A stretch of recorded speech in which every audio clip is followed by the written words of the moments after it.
গাজার পথে থাকা ত্রাণবাহী জাহাজে শতাধিক মানবাধিকার কর্মীকে আটক করে গ্রিসের ক্রিট দ্বীপে নেয় গ্রিক পুলিশ। আয়োজকরা জানান, আন্তর্জাতিক জলসীমায় তাদের জাহাজগুলো আটক করে ইসরায়েলি বাহিনী। গ্রিক পুলিশ আমাদের অপরাধী হিসেবে আটকে রেখেছে। তারা বলছে আমাদের গ্রেপ্তার করেছে, আবার বলছে করেনি। আমরা বাস থেকে নামতে পারছি না, আমরা আমাদের স্বাধীনতা ভোগ করতে পারছি না। আমাদের 40 ঘন্টা ধরে আটক করে রাখা হয়েছে। আমরা ছিলাম 60 জন, যা আমাদের সঙ্গে থাকা মোট মানুষের 1/3। আমাদের হাত পেছনে বাঁধা অবস্থায় কয়েক দফা মারধরও করা হয়েছে।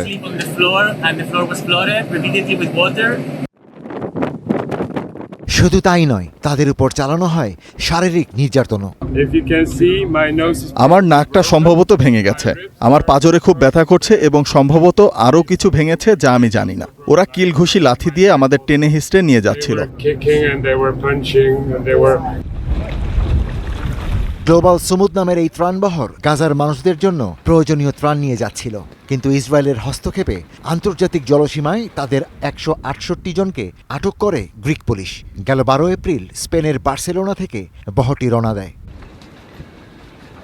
এদিকে বহরটিতে থাকা শতাধিক মানবাধিকার কর্মী গ্রিসের ক্রিট দ্বীপের হেরাক্লিয়ন বিমানবন্দরে পৌঁছান। আন্তর্জাতিক জলসীমাতেও ইসরায়েলের আইনবিরোধী কর্মকাণ্ডের নিন্দা জানান তারা।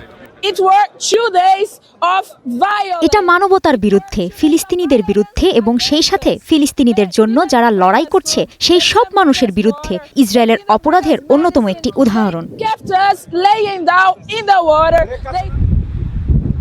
এই ত্রাণবহরে থাকা 22টি জাহাজ ইসরায়েল আটক করেছে, তবে আরও 47টি জাহাজ গ্রিসের দক্ষিণ ক্রিট উপকূলে রয়েছে। প্রতিটি জাহাজে প্রায় 1 টন খাদ্য ও চিকিৎসা সামগ্রী রয়েছে।